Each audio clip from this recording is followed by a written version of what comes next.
되어서 예수님으로 말미암아서 예수님에게서 올라오는 생명과 능력으로 말미암아 우리가 열매 맺는 존재다.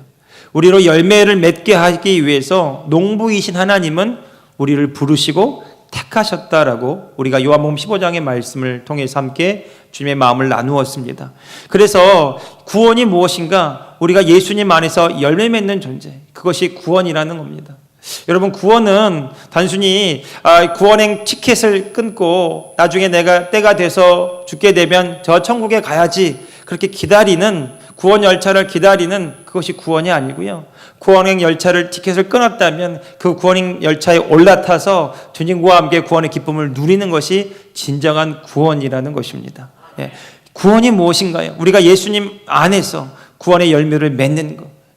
그래서 예수님이 말씀하셨어요. 내가 열매로 그들을 알아보겠다는 거죠. 가지 스스로 열매를 맺을 수 없음 같이 너희도 내 안에 있지 아니하면 그러하리라고. 그러나 가지가 포도나무에 붙어 있으면 이 사람은 그 포도나무에서 올라오는 생명으로 말미암아, 예수님의 그 생명으로 말미암아 열매를 맺을 수밖에 없다. 그것이 요한복음 15장의 말씀이었습니다. 우리에게 풍성한 열매를 맺게 하시는 것, 이것이 하나님의 구원의 계획이었다라는 거죠. 그래서 우리가 무엇을 먹을까, 무엇을 마실까, 우리가 무엇을 입을까, 이 생활의 여러 가지 염려로 걱정하고 근심하고 때로는 두려워하고 때로는 절망하기까지 하는 이런 문제들 속에 휩싸여 있는데, 예수님은 그런 사람들에게 이렇게 말씀하셨어요. 이는 다 하나님을 알지 못하는 이방인들이 구하고 기도하는 것이라고요. 너희 믿는 자들은 이렇게 기도하라고 가르쳐 주셨는데, 그런즉 너희는 먼저 그의 나라와 그의 의를 구하라. 네. 여러분, 그의 나라, 하나님의 나라를 구하라는 거죠. 하나님이 통치하시고 다스리시고 나의 생명 되시고 주인 되시는 그 나라가 우리 안에 먼저 이루어지기를 원하고, 그 주님이 우리를 통해서 열매 맺기를 원하는 그 삶으로 나아가기를 구하라는 것입니다. 우리가 그렇게 구하고 우리가 그렇게 주님을 찾을 때에 주님이 말씀하시기를 그리하면 이 모든 것을 너희에게 더하시리라고 약속하셨습니다. 여러분, 구원은 이 모든 것을 더하시는 하나님의 은혜를 체험하는 것이 구원입니다. 구원은 단순히 예수님을 아는 것에 머물지 않고, 구원은 예수님과 함께 있음으로, 예수님이 내 생명 되심으로, 예수님이 나를 통해 열매를 맺으시는 그 축복의 통로된 삶을 살아가는 것, 그것이 구원의 하나님의 기쁨이자 계획이라는 것입니다. 그래서 예수님이 요한복음 15장에서 계속 반복해서 강조하세요. 너희가 내 안에 거하고 내가 너희 안에 거하면, 너희가 내 안에 거하고 내 말이 너희 안에 거하면 무엇이든지 원하는 대로 구하라. 그리하면 이루리라. 예. 여러분, 이루시는 주체는 내가 아니라 내 안에 계신 주님이시라고 말씀하셨어요. 예. 여러분, 이 주인이 바뀌어야 돼요. 여러분, 예수님을 믿는 것은 단순히 내가 기독교 교리에 동의하고 이해하고 예수님이 십자가에서 죽으시고 부활하셨다, 그것을 인정하는 수준에 머물러서는 안 됩니다. 그 주님이 오늘 믿는 저와 여러분 안에 성령으로 함께 오셔서 함께 사신다는 것을 고백하는 것이 믿음입니다. 그래서 주님이 내 안에 계시기 때문에, 나와 함께 하시기 때문에 내가 어디를 가든지 무엇을 하든지 내가 주님으로 말미암아 나는 열매를 맺습니다. 지금 나를 통해 놀랍게 일하고 계십니다. 이 믿음의 고백이 오늘 저와 여러분에게 있기를 예수님의 이름으로 축복합니다. 예. 그래서 우리가 고백합니다. 나는 축복의 통로이고 나는 열매 맺는 자입니다. 한번 우리 같이 한번 해볼까요? 나는 열매 맺는 자입니다. 한 번만 더요. 나는 풍성한 탁월한 열매를 맺습니다. 예. 이것이 우리의 정체성입니다. 예. 이것이 우리 그리스도인의 믿음의 고백입니다. 예. 주님은 그 일을 위해서 쉬지 않으시고 졸지도 주무시지도 않으신다고 성경은 말씀하고 있어요. 그렇게 일하고 그렇게 함께 하시는 주님을 경험했던, 여호와는 나의 목자시니 내가 부족함이 없습니다. 내가 사망의 음침한 골짜기를 다닐지라도 내가 두려워하지 않을 것은 주께서 나와 함께 하심이라고 고백했던 그 다윗이요. 구약 성경의 가장 위대한 인물 한 명, 그 다윗이 그 하나님을 경험하고 시편 139편에서 하나님이 어떻게 나에게 다가오시고 일하시는가를 설명했어요. 우리 시편 139편 1절에서 4절의 말씀을 자막으로 함께 읽어보겠습니다. 시작. 여호와여, 주께서 나를 살펴보셨으므로 나를 아시고 멀리서도, 다시요, 시작. 여호와여, 주께서 나를 살펴보셨으므로 나를 아시나이다. 주께서 내가 앉고 일어섬을 아시고 멀리서도 나의 생각을 밝히 아시오며 나의 모든 길과 내가 눕는 것을 살펴보셨으므로 나의 모든 행위를 익히 아시오니 여호와여 내 혀의 말을 알지 못하시는 것이 하나도 없으시니이다. 하나님은 우리의 앉고 일어섬을 아시며. 여러분, 다윗이 경험하고 체험한 그 하나님은요, 나를 너무 잘 아신대. 그분은 나의 앉고 일어섬을 아시고 내가 눕는 것을 아시고 내가 잘 때에도 그분은 졸지도 주무시지도 않으시고 내가 생각하는 것과 내가 마음으로 고민하는 것과 내가 말하는 것과 내가 홀로 있다고 여겨지는 그 모든 순간조차도 주님 나와 함께 하시며 나를 이해하시고 나의 모든 길을 예비하고 계신다는 것입니다. 그것이 하나님을 경험하고 고백한 다윗의 찬양이었어요.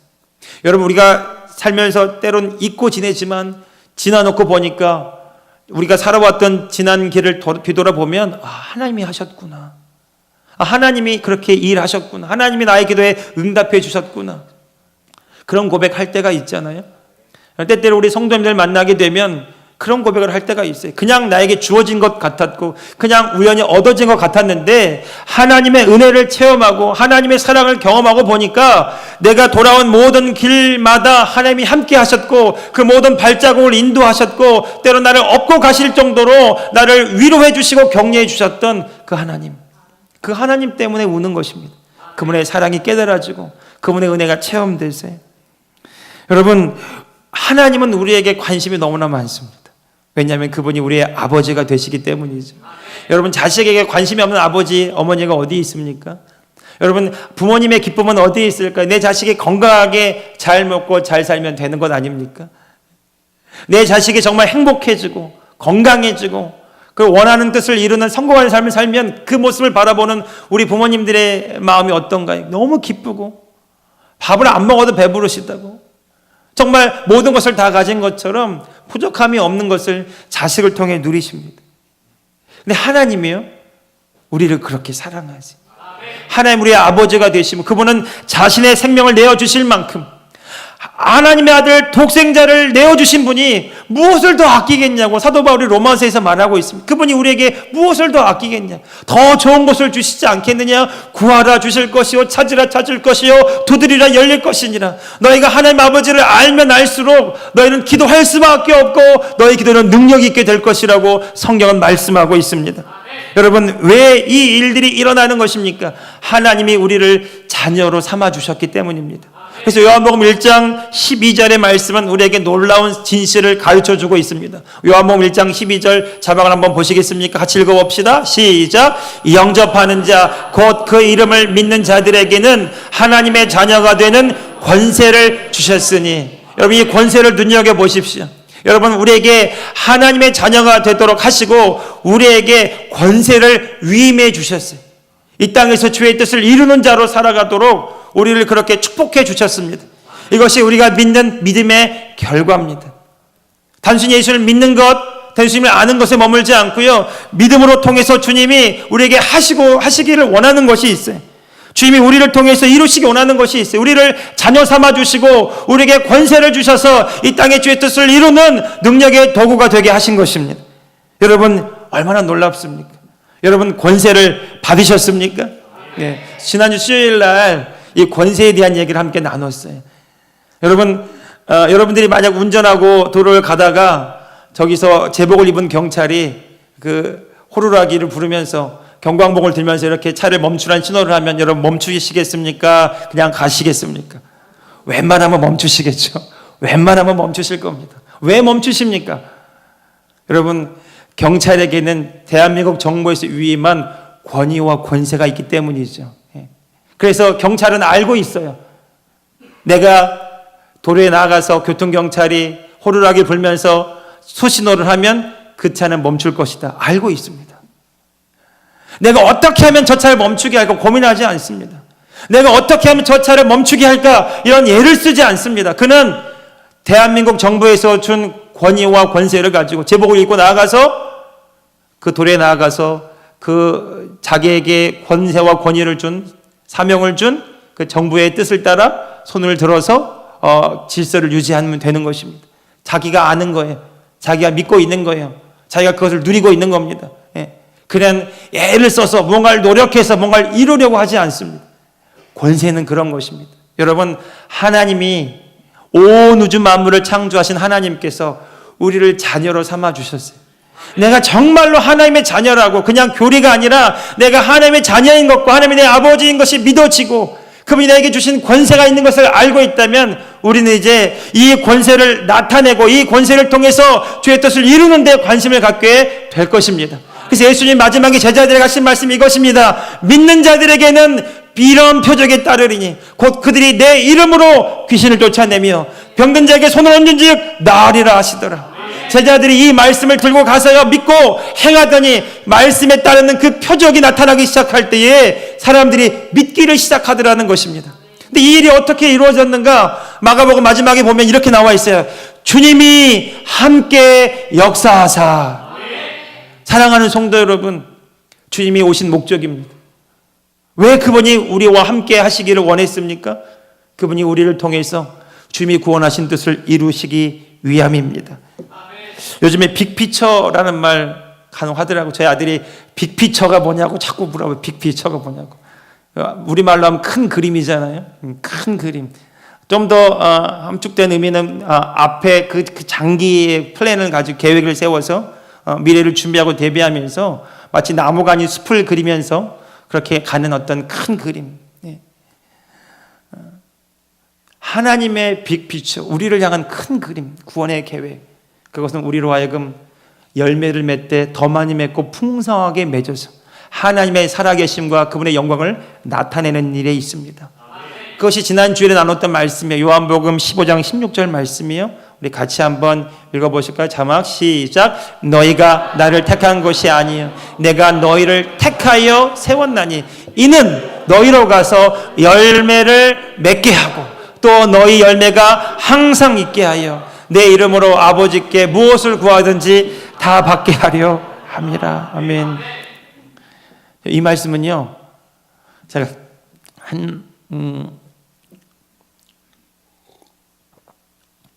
전도사 시절에 이제 목사 안수를 받을 그 즈음에 이런 많은 고민들이 있었습니다. 그때 제가 하나님께 이렇게 기도하고 있었어요. 하나님 왜 저를 부르셨습니까? 더 능력 있는 사람 부르시죠. 더 똑똑하고 잘난 사람 부르시죠. 제가 봐도 난 아닌 것 같은데 이렇게 부족하고 연약한데 기도하다가 화가 나더라고요. 그날은 중고등부 아이들 수련회 저녁 집회를 준비하던 준비 기도의 시간이었습니다. 기도하다가 이 아이들에게 좋은 것을 주고 싶고 이 아이들에게 정말 하나님의 은혜를 체험케 하고 싶고 정말 이 아이들이 잘 자라서 정말 이 대한민국 땅의 미래가 되기를 복음의 열매들이 되기를 원해서 그렇게 정성껏 준비하고 기도하며 그렇게 했던 수련회 그리고 그 클라이막스인 그 저녁 집회를 위해서 제가 준비하며 기도하는데 제 안에 쑥 올라오는 생각들이 있어요. 제 안에 연약함과 제 안에 그 부정함과 제 안에 많은 그 부족함들이 계속 떠오르고 생각나기를 시작했어요. 기도하다가 주님 제가 너무 부족해요. 제가 너무 연약합니다. 그렇게 기도하다가 좀 짜증이 난 거예요. 주님 차라리 저를 버리시고 저 능력 있는 사람을 쓰시죠. 그때 하나님이 제 마음속에 떠올려 주셨던 말씀이 있어요. 더 이상 기도를 못하고 그냥 계단을 내려가는데 하나님이 마치 제 머릿속을 이렇게 열어주시는 것처럼 요한복음 4장의 말씀을 떠올려 주셨어요.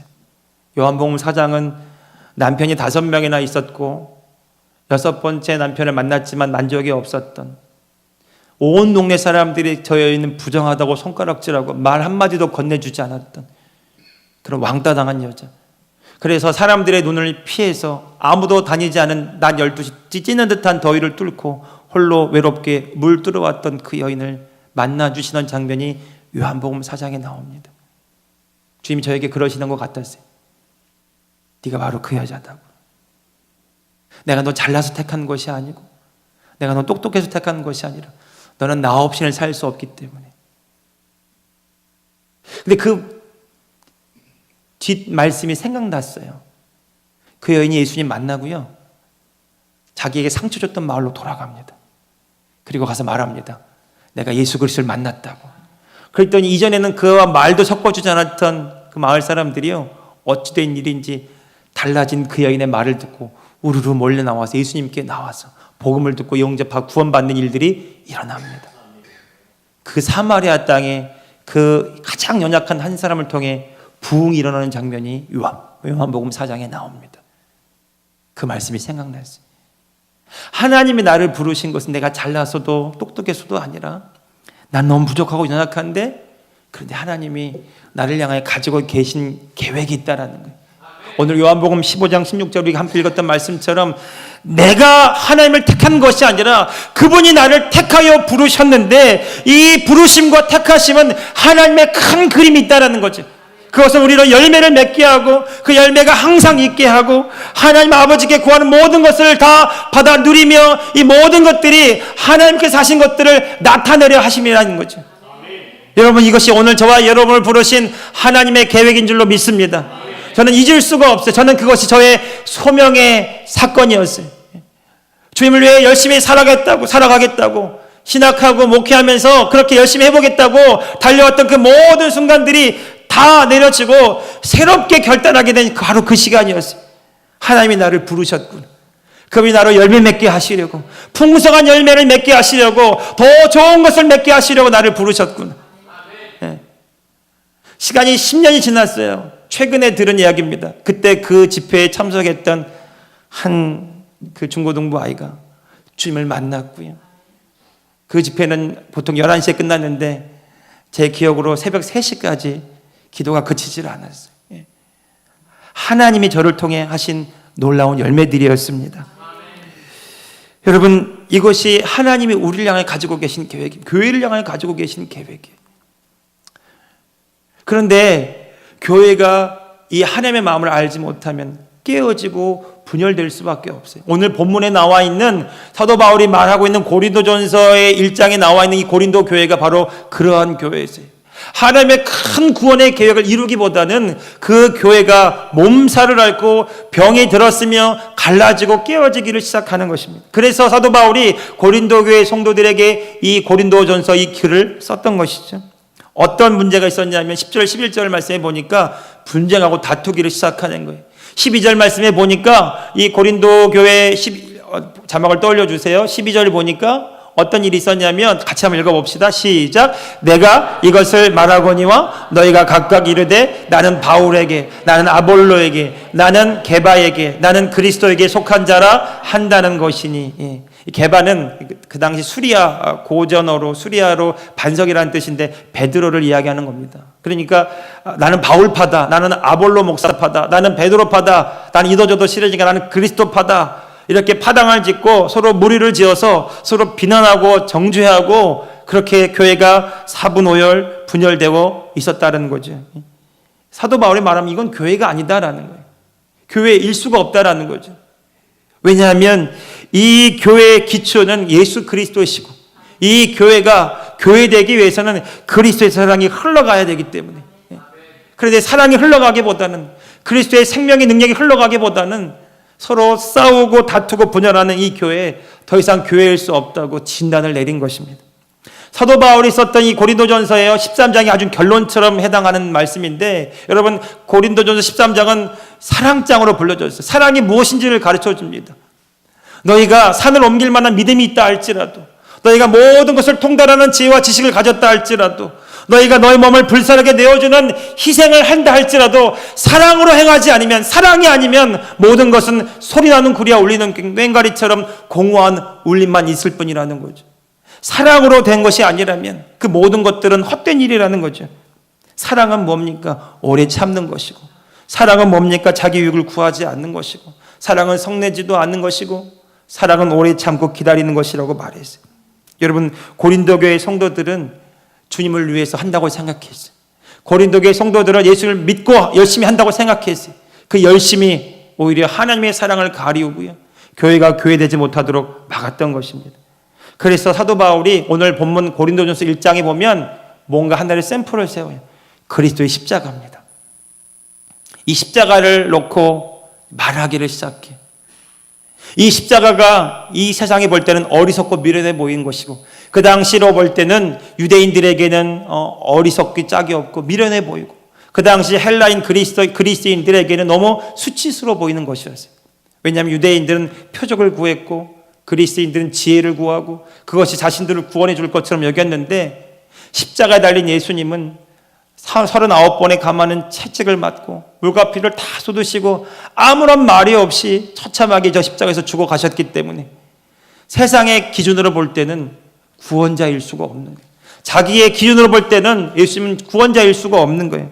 그래서 사도 바울이 말합니다. 이 십자가가 하나님이 우리를 구원하시는 방법이었다라는 거죠. 죄인된 우리를 구원하시기 위해서 하나님의 아들이 죄 없으신 그분이 우리 대신 우리의 모든 죄의 짐을 짊어지고 십자가에서 죽음으로 대가를 지불하셨기 때문에 하나님이 오늘 저와 여러분에게 은혜와 사랑을 부으셨다라는 것입니다. 그래서 그리스도의 십자가가 믿는 자들에게는 능력이고 소망이고 영광이라고 말하는 것입니다. 여러분, 이 십자가가 오늘 저와 여러분의 삶에 다시 능력이요 소망이요 주의 사랑이요 영광이 되기를 예수님의 이름으로 축복합니다. 사람들은 말해요. 내가 더 필요한 것이 있다라고, 내가 더 원하는 것이 있다고. 근데 주님은 알고 있습니다. 우리에게 정말 있어야 될 것, 우리가 정말 필요해야 될 것은 우리의 생명 대신 우리 주 예수 그리스도인 줄로 믿습니다. 여러분, 24절과 25절 보십시오. 이것이 하나님의 방법이었어요. 24절 25절 같이 읽어보겠습니다. 본문 24절 25절입니다. 시작. 오직 부르심을 받은 자들에게는 유대인이나 헬라인이나 그리스도는 하나님의 능력이요 하나님의 지혜니라. 25절. 하나님의 어리석음이 사람보다 지혜롭고 하나님의 약하심이 사람보다 강하니라. 아멘. 네. 하나님 그분은 우리의 모든 지혜와 지식을 초월하시는 분이세요. 우리가 볼 수 없는 것들을 보시고 우리가 갈 수 없는 것들을 예비하시고 우리를 준비시키며 그리로 인도해 가기를 원하십니다. 왜 싸웠을까요? 고린도 교회 성도들 자기의 공로를 놓고 싸웠을 겁니다. 누가 더 교회에서 서로 높은 자냐 하고 싸웠을 것입니다. 세상에서 가지고 있는 계급장을 가지고 교회 안에서 그렇게 자신의 이름을 드러내려고 하다가 싸웠을 것입니다. 그것을 막는 자와 그것을 행하려는 자와 그 뒤범벅으로 인하여 하나님의 사랑은 온데간데 없고 그리스도의 생명이 흘러가지도 못하고 교회가 몸살을 앓고 있었어요. 그래서 사도 바울이 그리스도의 십자가를 떠올리면서 그리스도의 십자가 그 사랑이 오늘 우리를 구원한 것처럼 오늘 우리 안에서 주님은 동일하게 사랑으로 행하기를 원하신다는 것입니다. 이것이 우리를 향한 하나님의 부르심이자 하나님의 계획이라는 거죠. 우리를 구원하신 하나님은 우리 안에서 사랑의 열매를 맺기 원하시고 은혜를 나타내기 원하시고 하나님의 놀라운 회복과 치유로 놀라운 열매를 맺기를 원하시는 거예요. 그 우리의 부르심에는 목적이 있어요. 그래서 27절 28절 같이 한번 읽어봅시다. 하나님 우리를 부르신 그 놀라운 목적과 계획을 다시 한번 사도 바울은 이렇게 강조하고 있습니다. 시작. 그러나 하나님께서는 세상에 미련한 것들을 택하사 지혜 있는 자들을 부끄럽게 하려 하시나니 있는 것들을 택하사 강한 것들을 부끄럽게 하려 하시며 이께서 세상의 천한 것들과 멸시받는 것들과 없는 것들을 택하사 있는 것들을 하시나니. 하나님 그분이 우리를 택하셨어요. 그런데 이 세상의 기준과 잣대로 우리를 택하신 것이 아닙니다. 우리의 공로나 자격 때문에 택하신 것이 아니에요. 제가 20살 때는 그랬어요. 제가 남보다 좀 더 신앙이 있어서 내가 좀 더 쓸만하니까 주님이 저를 주의 종으로 부르신 줄로 알았어요. 그런 저도 모르는 우월감이, 교만함이 제 안에 있었어요. 그런데 그 10년간의 그 수련 기간 동안 철저히 깨져서 철저히 부서져서 나는 아무것도 할 수 없는 존재이구나. 저는 제가 교회만 가면 놀라운 부흥이 일어날 줄 알았어요. 교회만 가면 막 사람들이 구름대처럼 몰려들 줄 알았어요. 그런데 가는 곳곳마다 아픔과 상처가 많았어요. 그러면서 나는 아무것도 할 수 없는 존재고 그럼 왜 저를 부르셨어요 주님? 그렇게 말하게 되었던 것이죠. 그런데 이 말씀처럼 하나님의 택하심은 우리가 생각하는 자격과 기준이 아니라 하나님의 택하심엔 목적이 있는데 우리를 통해서 하나님 그분이 온전히 드러나셔서 이 세상의 지혜를 부끄럽게 하시고 하나님의 구원을 이루어가기를 원하신다는 거죠. 우리가 샘플이라는 거예요. 우리가 표본이라는 거예요. 우리가 증거라는 겁니다. 나 봐라, 내 안에 계신 주님이 나를 통해 일하심을 보라고, 나를 보라고, 내 안에 계신 주님이 나를 통해 놀랍게 회복시킨 것을 보라고. 나는 죽을 수밖에 없는 죄인이었지만, 나는 연약하였지만, 나는 부족하였지만 하나님 그분이 내 안에 오셔서 나를 회복시키셨고, 나를 살게 하셨고, 나로 소망을 얻게 하셨다고. 오늘 저와 여러분이 그 믿음의 표본 되기를 축복합니다. 그러니 우리가 자랑할 것이 무엇이 있습니까? 자랑할 것이 아무도 없어요. 사도 바울이 말합니다. 무엇을 우리가 자랑하겠는가? 주님밖에는 자랑할 것이 없다고 마지막 결론을 내리고 있지 않습니까? 여러분, 이 사도 바울의 고백을요 묵상하면서 요한복음 15장이 생각이 난 겁니다. 여러분, 예수님께서 우리를 가지라고 부르셨어요. 가지는 아무리 잘라도 가지일 뿐입니다. 그 가지로서는 열매를 맺을 수가 없어요. 가지 쓰임으로는 열매를 맺을 수 없어요. 가지가 열매를 맺을 수 있는 유일한 근거는 포도나무에 붙어 있는 겁니다. 우리가 열매를 맺을 수 있는 유일한 근거는 주님 안에 거하는 거예요. 마찬가지로 오늘 주님이 우리를 통해서 그 일을 하기 원하실 때 가지가 잘난 것처럼 그렇게 자기를 내세울 필요가 없어요. 주님이 우리를 통해 열매를 맺으시기 때문입니다. 그래서 여러분, 신앙생활 하면서 결과주의에 빠지시면 안 됩니다. 결과에 우리가 집착하는 순간 본질을 놓쳐버려요. 결과에 집착하는 순간 염려하게 되고 걱정하게 되고, 그래서 가지 스스로 열매를 맺을 것처럼 우리 스스로 애를 쓰고 몸부림칠 수밖에 없습니다. 여러분, 우리 눈앞에 있는 문제와 현실 앞에도 우리가 마음을 빼앗길 수밖에 없어요. 걱정과 두려움은 그치지 않습니다. 그런데 하나님의 우리의 시선을 옮겨 놓으세요. 우리가 바라보는 문제에서 우리의 시선이, 우리의 믿음의 눈이 내 안에 계신 주님께로 향하기를 원하십니다. 그분은 변함이 없으세요. 그런데 그분은 너무 인격적인 분입니다. 그분은 강제적으로 우리에게 뭔가를 행사하려고 하지 않으세요. 그분은 기다리십니다. 말할 수 없는 탄식으로 우리를 위하여 기도하고 계십니다. 오래 참고 기다리셔요. 우리가 주님께로 돌아오기를, 우리가 주님을 바라볼 수 있기를, 우리가 그 주님을 주님으로 모셔드리고 그 주님으로 우리 안에 사시도록 우리의 삶의 주권을 내려놓을 때까지 주님은 기다리십니다. 여러분, 우리가 주님을 바라보는 순간 우리가 알게 되는 것도 있어요.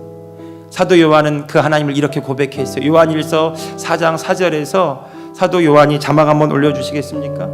요한일서 4장 4절에 같이 이렇게 한번 봅시다. 시작.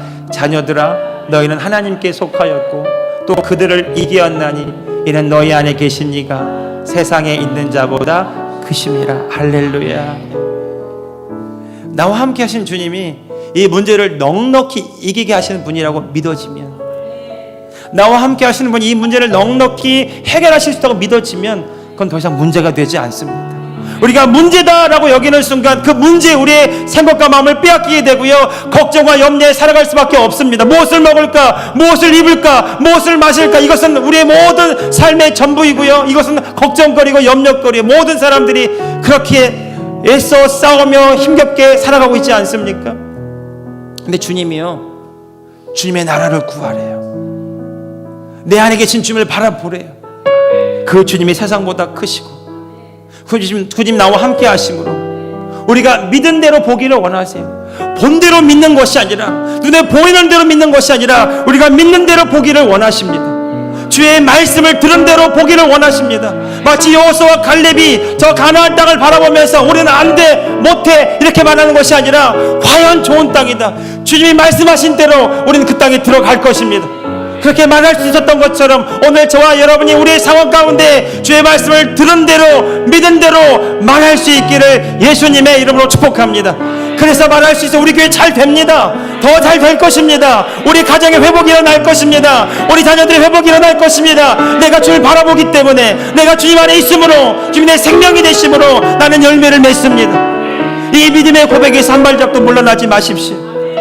여호수아 갈렙이 이스라엘 백성들 그 후손들을 이끌고 가나안 땅에 들어갔을 때 무혈입성하지 않았어요. 처절하게 싸워야 했어요. 처음 싸움이 여리고성이었어요.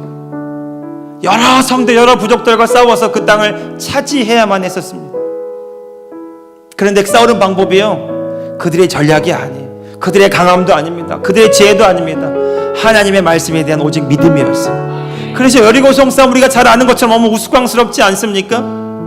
천혜의 요새였던 그 거대한 성 여리고성, 한 번도 무너진 적이 없었던 그 성을 한 번도 싸워본 적이 없는, 제대로 싸워본 적이 없는 노예 출신 이스라엘 민족이 이길 수는 없는 싸움이에요. 그런데 하나님이 그 성을 주시겠다고 약속하셨어요. 싸우는 방법은 활과 활을 더 잘 만들고 준비를 많이 시키는 것이 아니라 주의 말씀대로 행하는 것이었어요. 하나님 말씀은 하루에 한 바퀴씩 돌라는 겁니다. 일주일째 7바퀴를 돌면 무너진다는 거예요. 여러분, 우리의 상식은 성을 돌아서는 무너지지 않습니다. 7번 논다고 무너지지 않습니다. 근데 하나님 그렇게 하시겠대. 결정의 순간이에요. 안 된다, 못한다, 믿지 못하는 순간이 있거나 아니면 주의 말씀대로 믿고 행하는 순간이 있거나. 성경에 보니까 그들이 돌았고요, 그리고 7바퀴를 돌았을 때 성경에 기록된 그 말씀 그대로 그 성이 무너졌더라는 거죠. 그 성을 무너뜨리시는 분은 하나님이셨습니다. 오늘 저와 여러분이 주의 말씀을 믿고 행할 때에 이 말씀을 믿는 것이 내 삶에 어떤 결과를 낳을까 우리가 염려하게 되고 우리가 형식적으로 받아들이기 어려울 때가 있을지 몰라요. 그런데 주님이 2000년 전에 죽으신 그 사건이 오늘 나를 구원하는 사건이 되었다면 오늘 그분이 하신 모든 말씀이 내 안에 살아있는 열매로 나타나게 될 줄로 믿습니다. 사랑하는 성도 여러분, 사도 바울이 담대하게 30절에서 이렇게 말하고 있어요. 마지막 우리 읽어보고 오늘 말씀을 마치기를 원합니다. 자, 같이 읽어봅시다. 30절에 자, 시작. 너희는 하나님으로부터, 다시 30절 자막 올려주세요. 30절 자막 1장 30절 시작. 너희는 하나님으로부터 나서 그리스도 예수 안에 있고 예수는 하나님으로부터 나와서 우리에게 지혜와 의로움과 거룩함과 구원함이 되셨으니 할렐루야. 예수님은 오늘 저와 여러분에게 전부가 되셨어요. 구원함이 되셨어요. 지혜가 되셨어요. 능력이 되셨어요. 그분이 나를 통해 일하기를 원하십니다. 이제 우리가 고백해야 돼. 나는 주님 안에 있습니다. 나는 주님께 붙어있는 자입니다. 주님의 생명이 나를 통해 흘러갑니다. 주님의 은혜가 나를 통해 흘러갑니다. 나는 주님만을 자랑할 것이고 나는 주님만을 예배할 것이고 나는 주님만을 찬양할 것입니다. 주님의 생명이심으로 나는 풍성한 열매를 맺습니다. 오늘 저와 여러분의 상황 가운데, 문제 가운데, 눈앞의 현실 가운데 이 말씀이 우리의 믿음을 통해 실자가 되기를, 능력이 되기를, 구원이 되기를, 치유가 되기를 주 예수 그리스도의 이름으로 축원합니다.